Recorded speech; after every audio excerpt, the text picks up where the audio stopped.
बिहार में शुरू हुआ, उसके बाद से नमस्कार, आप देख रहे हैं न्यूज फॉर नेशन का न्यूज रूम लाइव और मैं हूं आपके साथ शिप्रा झा। इस वक्त की बड़ी खबर आपको बता रहे हैं, बिहार में लॉकडाउन रिटर्न हो गया है। जी हां, एक बार फिर से बिहार में लॉकडाउन किया गया है और तारीख जो है 16 जुलाई से लेकर 31 जुलाई तक का रखा गया है और इस दरमियान कंप्लीट लॉकडाउन होगा। सिर्फ इमरजेंसी सेवा को छोड़कर जितनी भी चीजें हैं सब कुछ बंद कर दिया जाएगा। और हालांकि पहले से ही लॉकडाउन पटना में लगाया गया था जो कि 10 जुलाई से 16 जुलाई के बीच था, लेकिन अब जो बैठक हुई है उस बैठक में ये बड़ा फैसला लिया गया है कि पूरे बिहार में एक बार फिर से लॉकडाउन किया जाएगा। बिहार में बढ़ते कोरोना संक्रमित मरीजों की संख्या को देखते हुए ये बड़ा फैसला लिया गया है। आज ही एक बैठक बुलाई गई थी जिसमें ये इस पूरे मामले पर चर्चा की गई। आपको बता दें कि बहुत सारे ऐसे जगह हैं, यानी कि पटना, खासकर अगर राजधानी पटना की बात करें तो बीते 2 दिनों में 2000 से अधिक केसेस सामने आए हैं, जिसके बाद से ये बड़ा फैसला लेना पड़ा। और आज इस पूरे पर डिटेल फिर जानेंगे कि क्या कुछ जो है इस बार लॉकडाउन में किया गया है, कौन कौन से ऐसे फैसिलिटीज हैं जो ओपन होंगी, कौन सी क्लोज होंगी और क्या आगे स्टेप लिया जा सकता है और इस बैठक में क्या कुछ महत्वपूर्ण जानकारी जो है निकलकर सामने आई उस पर भी हम चर्चा करेंगे। हमारे साथ मेरे सहयोगी रोहित भी मौजूद हैं। रोहित, आज एक फिर से बड़ा फैसला और लॉकडाउन रिटर्न हो चुका है पूरे बिहार में, क्या कुछ फैसला इस बार लिया गया बैठक में? देखिए, लगातार स्थिति विस्फोटक हो रही थी शिप्रा, और सबसे बड़ी बात यह है, बिहार की बात करें तो 2 दिन जो गुजरे हैं, यानी कि जो रविवार और जो सोमवार का दिन था, उस दिन बिहार में 1200 प्लस मामले रविवार को और 1100 प्लस मामले जो आए हैं वो आए हैं सोमवार के दिन में। और इस दोनों दिन की वजह से बिहार में अचानक से बड़ा बूम आया है। मतलब इतनी बड़ी संख्या, मतलब आप कह सकते हैं कि जितने मामले हफ्ते या 2 हफ्ते में मिलते थे वो मामले सिर्फ 24 घंटे के अंदर बिहार में मिले हैं। और ये चिंता की बात थी। अब तो अस्पतालों में बेड तक कम हो गए हैं। पटना के एम्स की रिपोर्ट हम बता रहे हैं, वहाँ पर भी स्थिति बहुत अच्छी नहीं है। एनएमसीएच की स्थिति, वीडियो जो वायरल हुआ, हमने देखा कि किस तरीके से डेड बॉडी के बीच में लोगों को रहना पड़ रहा है। तो इस तरह तमाम तरह की तरीके से कहेंगे स्थिति बन रही है राज्य के अंदर में। उन तमाम चीज़ों के बीच में अब फिलहाल की अगर बात करें तो राज्य सरकार ने एक बड़ा फैसला ले लिया है। फैसला इस बात का कि क्योंकि देखिए, आंशिक या पूर्ण लॉकडाउन 16 से ज्यादा जिलों में बिहार के हैं। कुछ जिलों में ग्रामीण इलाकों में छूट है, शहरी इलाकों में बस लॉकडाउन है, जिसमें आरा शामिल है, जिसमें बिहार के दूसरे जिले शामिल है। लेकिन पटना जैसे जिले की अगर बात कर ले, पटना, मुजफ्फरपुर, बेगूसराय की बात कर ली, इस तरह के जो जिले हैं वहां पर आंशिक या पूर्ण लॉकडाउन पहले से था। लेकिन फिलहाल की बात करें तो जानकारी निकल के आ रही है कि मुख्य सचिव की अध्यक्षता में एक बैठक हुई थी। बैठक ये थी कि जो बैठक हुई थी उसमें तमाम वरीय अधिकारी थे, तमाम जिलों के अधिकारी थे। उन तमाम लोगों ने इस बात को कहा था कि जो है तमाम जो ज़िले हैं वहाँ पर स्थिति को कंट्रोल करने के लिए तत्काल एक ब्रेकडाउन चाहिए बिहार को, और वो ब्रेकडाउन लॉकडाउन के अलावा कुछ नहीं हो सकता है। इसका मतलब ये है कि अब लॉकडाउन जो है प्रभावी कर दिया गया। 16 तारीख से लेकर के जो है 31 जुलाई तक, यानी कि 15 दिनों का लॉकडाउन राज्य में लगाया गया है। और ये 15 दिनों का मतलब एक टेक्निकल टर्म अगर समझे तो 15 दिन का लॉकडाउन का मतलब ये हो जाता है कि जो इनक्यूबेशन पीरियड बिहार में है, अगर स्प्रेड हो रहा है, स्प्रेडिंग अगर है, अगर कुछ लोगों में संक्रमण है तो उसको मास संक्रमण से बचाया जाए, इसकी कोशिश जो है वो की जा रही है। और इन तमाम चीजों के बाद जो है और जो है वो तैयारी जो है वो कर दी गई है। सबसे बड़ी बात यह है कि अब पूरा प्रस्ताव मुख्यमंत्री के पास है। लॉकडाउन का मतलब कि आप समझिए कि सरकार ने पूरी तैयारी कर दी है, मुख्यमंत्री तक ये प्रस्ताव जो है पहुंचा दिया गया है। मुख्यमंत्री की मुहर के साथ ही इस पर जो है आखिरी मुहर लग जाएगी। अब इसमें क्या क्या प्रस्ताव है, जो सूत्र बता रहे हैं, प्रस्ताव ये है कि मॉल्स बंद रहेंगे, धार्मिक स्थल बंद रहेंगे, तमाम बसों की जो सेवाएं वो बंद रहेंगी, ऑटो रिक्शा टेम्पो सब तमाम चीज़ें बंद रहेंगी, तमाम बड़ी मंडियां बंद रहेंगी। जो एसेंशियल सर्विसेज हैं, मसलन किराने, ग्रोसरी, दूध, उनको भी टाइम फ्रेम के हिसाब से रोटेट किया जाएगा। जैसे पटना की बात करें तो किसी इलाके में सुबह 6 से 10 तक के लिए, किसी इलाके में 10 से 2 तक के, किसी इलाके में 2 से 4 और किसी इलाके में 4 से 7 तक के लिए दिया जा सकता है।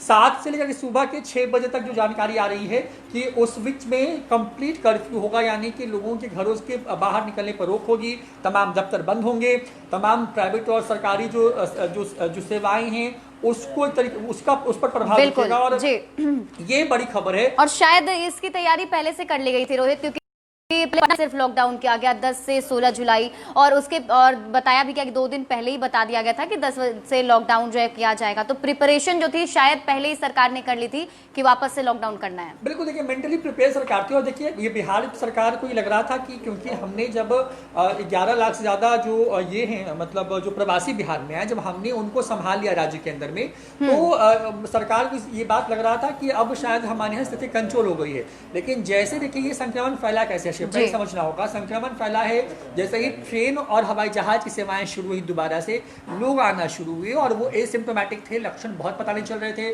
मैं खुद ऐसे 5-6 मामलों को जानता हूं पटना के अंदर में, जो कि दिल्ली मुंबई से लौट के आए हैं और अचानक से उनमें लक्षण दिखे और उनका लक्षण जब तक आया तब तक कई और लोग संक्रमित हो चुके थे। पटना का जो सबसे बड़ा इलाका है राजेंद्र नगर और कंकड़बाग का, वो पिछले 3 दिनों के 12 में सबसे ज्यादा इन्फेक्टेड है। आप समझिए कि एशिया की सबसे बड़ी कॉलोनी में से एक है कंकड़बाग कॉलोनी, और वहां पर जिस तरह की स्थिति बन रही है, मुझे लग रहा है कि शायद जो चिंता है बिहार सरकार को समझ में आ गई है कि अब अगर नहीं ब्रेकडाउन किया गया, यानी कि लॉकडाउन नहीं इंप्लीमेंट किया गया, तो संभवतः ये स्थिति होने वाली है राज्य के अंदर में कि स्थिति और भी भयावह हो सकती है। और क्योंकि बिहार डेंसली पॉपुलेटेड स्टेट है, सबसे ज्यादा आबादी है यहाँ पर, मुंबई दिल्ली का पीक हमने देख लिया है, बिहार में पीक आया नहीं है और हम उस पीक की तरफ जा रहे हैं। तो मुझे लगता है कि शायद कम्युनिटी स्प्रेडिंग को रोकने के लिए जरूरी हो जाता है सरकार की तरफ से कि फिलहाल ये फैसला लिया जाए। और जो जानकारी है कि मुख्य सचिव की अध्यक्षता में तमाम बैठक जो है वो हो चुकी है, बैठक के बाद फाइनल मुहर, क्योंकि मुख्यमंत्री ही गृह विभाग के प्रमुख भी हैं, तो मुझे लगता है कि शायद गृह विभाग की तरफ से ये आदेश जो है वो जारी होगा। तो गृह विभाग के पास ये प्रपोजल जा चुका है, क्या क्या मसौदा है। मुझे लगता है शायद जो जानकारी दी गई है कि जो लॉकडाउन 1 में जो व्यवस्था की गई थी पूरे देश भर के लिए, जो बिहार में व्यवस्था थी, जब कंप्लीट लॉकडाउन था, कर्फ्यू जैसे हालात थे, आप कहीं निकल नहीं सकते थे और पुलिस की मुस्तैदी नजर आ रही थी, कुछ वही स्थिति जो है वो है। और सबसे चिंता की बात यह शिप्रा की पुलिस वाले मरे, डॉक्टर्स मर रहे हैं, गया और पीएमसीएच डॉक्टर की जान जा चुकी है कोरोना की वजह से, वकील की मौत हो चुकी है आरा के। तो ऐसे करके अब और वही बिल्कुल, और वही देखिए सीएम हाउस तक भी पहुंच चुका है, डिप्टी सीएम तक भी पहुंच चुका है, आज बीजेपी ऑफिस में भी मिला, तो कहीं ना कहीं जो है वीवीआईपी लोगों तक भी पहुंच चुका है। बिल्कुल, और देखिए स्प्रेड होना शुरू हो गया। देखिए बीजेपी में 70 से ज्यादा लोग संक्रमित हो चुके हैं, जैसे जो जानकारी है। सीएम हाउस में काम करने वाले लोग और मुख्यमंत्री के करीबी परिवार के लोगों में भी संक्रमण की पुष्टि हुई और ये मामला भी वहां पर 80-85 के आसपास पहुंच चुका है। आपको देखिए तो सुशील मोदी डिप्टी पहुंच चुका है, आप थोड़ा सा उससे आगे निकले तो मुख्य सचिव के दफ्तर तक पहुंच चुका है। जो सचिवालय, जो मेन सचिवालय बिहार के, जो पुराना सचिवालय घंटाघर, वहां संक्रमण पहुंच चुका है, विकास भवन में मिल चुका है, पुलिस लाइन में 5-6 लोग नए संक्रमित मिल चुके हैं पटना के अंदर में। और ये कमोवेश स्थिति पूरे बिहार के हर जिला मुख्यालय स्थिति है। जिसके बाद अब सरकार ने फैसला लिया है, तो न्यूज फाउंडेशन ये अपील कर रहा है कि पैनिक होने की बिल्कुल भी जरूरत नहीं है। जो जरूरी सेवाएं पहले चल रही थी वो सेवाएं पहले की तरह ही चलेंगी। आपको बस थोड़ा परहेज करना है और परहेज ये करना है कि आपको फिलहाल जो है एक तरीके से बचना है और जाहिर तौर पर अपने आप को सुरक्षित रखना है। और सुरक्षित रखने का मतलब ये है कि जैसे ही संक्रमण की ट्रेल को हम और आप मिलकर के रोकेंगे तो शायद स्थिति फिर से सामान्य हो, क्योंकि बिहार का रिकवरी रेट शिप्रा अभी भी जो है सबसे ज़्यादा है। और देखिए देवांशु आज आए थे हमारे, वो गए थे। देवांशु आप वहाँ से आप होके आए हैं, बड़ी बड़ी सब्जी मंडी आज जहाँ जिसको बंद किया गया, जो सील डाउन किया गया है, क्या सच में जो लॉकडाउन जो पटना जिले में है, क्योंकि हम राजधानी की बात करें क्योंकि यहाँ पे सरकार बैठती है और यहाँ पे तमाम चीज़ें हैं, तो क्या आपने वो देखा वहाँ पे वो स्थिति वैसी ही है जैसा कि लॉकडाउन में 1-2 में था, या अभी भी लोग कैजुअल ले रहे हैं इसको? नहीं, देखा जाए तो कंकड़बाग सब्जी मंडी और राजेंद्र नगर सब्जी मंडी को 3 दिनों के लॉकडाउन किया गया था।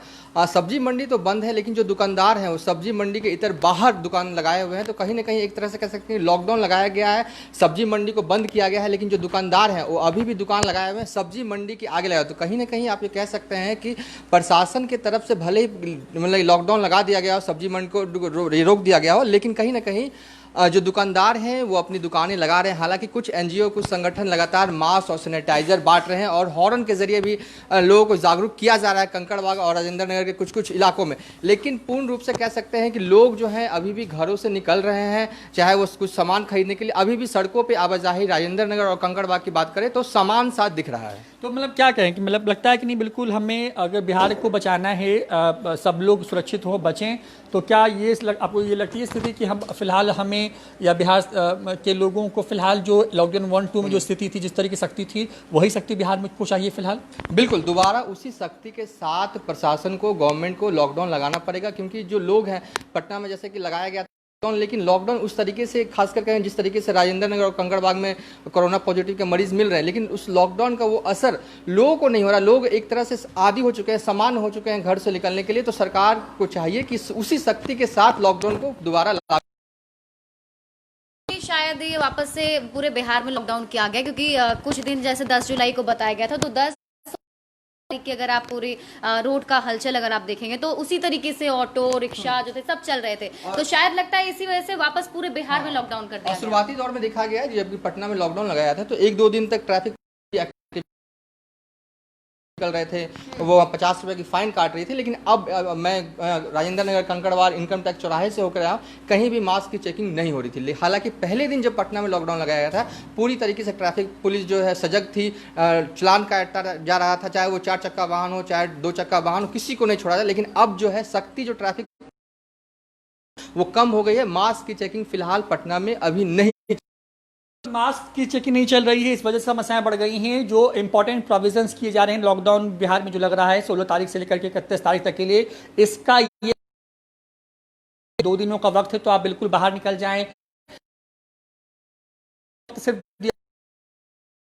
चाहते हैं, एक जगह से कहीं और जाना चाहते हैं, तो उस मूवमेंट के लिए वक्त दिया जा रहा है। ध्यान रखिए, सरकार जो फैसला लेने वाली है उसके तहत तमाम परिवहन सेवाएं बिहार में बंद होंगी। और मेरी जानकारी जो है कि राज्य सरकार केंद्र को ट्रेनों की भी आवाजाही को रोकने के लिए जो है अपील कर सकती है कि बिहार में फिलहाल किसी भी ट्रेन को जो है आने की अनुमति ना हो।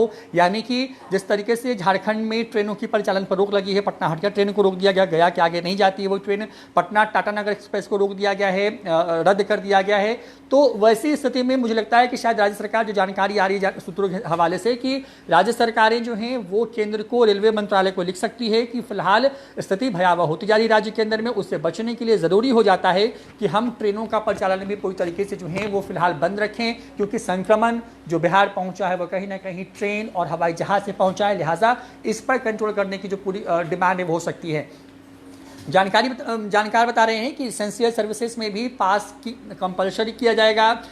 दूसरे जितने भी लोग हैं उनके घरों से निकलने पर रोक होगी। और सबसे बड़ी बात ये कि सर्कुलेशन के हिसाब से जो चीज़ें हैं वो तय होंगी। और सबसे जो जानकारी दी जा रही है कि जितने भी जो मोहल्ले होंगे, जो इलाके हैं, जो जहाँ पर एसेंशियल सर्विसेज से जुड़ी हुई दुकानें हैं, मसलन किराना की दुकानें हैं, सब्जी की दुकानें होंगी, दूध की दुकानें होंगी, तो उनको रोटेशन पर उनके लिए एक टाइम फ्रेम सेट किया जाएगा हर एक इलाके के लिए, ताकि एक ही बार में बहुत भीड़ ना हो। लोगों को के लिए वो क्या कुछ होगी वो थोड़ी देर बाद आएगा, जब मुख्यमंत्री फाइनली इसको लेकर के डिक्लेयर करेंगे। लेकिन जानकारी यही है कि परिवहन सेवाएं पूरी तरीके से बंद होंगी। तमाम तरह के शॉपिंग मॉल कॉम्प्लेक्स, ये तमाम चीज़ें जो बंद हैं वो बंद ही रहेंगी। उसके साथ साथ जो दूसरी एक्टिविटीज़ शुरू की गई थी, मसलन कुछ मंदिरों में, क्योंकि बिहार की बात करें तो पटना की छोड़ दें तो बिहार के बाकी जहाँ पर लॉकडाउन नहीं चल रहा है फिलहाल, तो उन जिलों में शिव मंदिरों के अलावा तमाम मंदिर जो है खुले हुए हैं, जिसमें अच्छी खासी भीड़ होती है। तो उन तमाम चीज़ों की वजह से भी अब वैसे भी जो मंदिर हैं उनको भी बंद करने का निर्णय लिया जाएगा। क्योंकि देखिए, कोरोना किसी को पहचानता नहीं है कि आप बड़े हैं, छोटे हैं, अमीर हैं, गरीब हैं, इससे कोई मतलब नहीं है। संक्रमित होने का मतलब ये है कि एक व्यक्ति एक दिन में 300 से ज़्यादा लोगों को संक्रमित कर सकता है, उस चेन का हिस्सा बन सकता है। बिहार में जिस भयावह रफ्तार से पिछले 48 घंटों में मामले सामने आए हैं वो डराने वाले हैं। मामले कुछ इस तरह के कि राज्य में लगातार संक्रमण का जो मामला वो तेजी से बढ़ रहा है। रविवार की बात करें तो 1200 से ज़्यादा मामले सामने आ चुके हैं। सोमवार की बात करें तो 1100 से ज़्यादा मामले, यानी कि सिर्फ 2 दिनों में 2300 से ज़्यादा मामले सामने आ चुके हैं। और ये कोरोना की रफ्तार को बताता है बिहार में किस तरीके के हालात विस्फोटक हो चुके हैं राज्य में। जाहिर तौर पर इन तमाम चीज़ों के बाद जो है एक बार फिर से लॉकडाउन जो है वो कुछ मिनटों में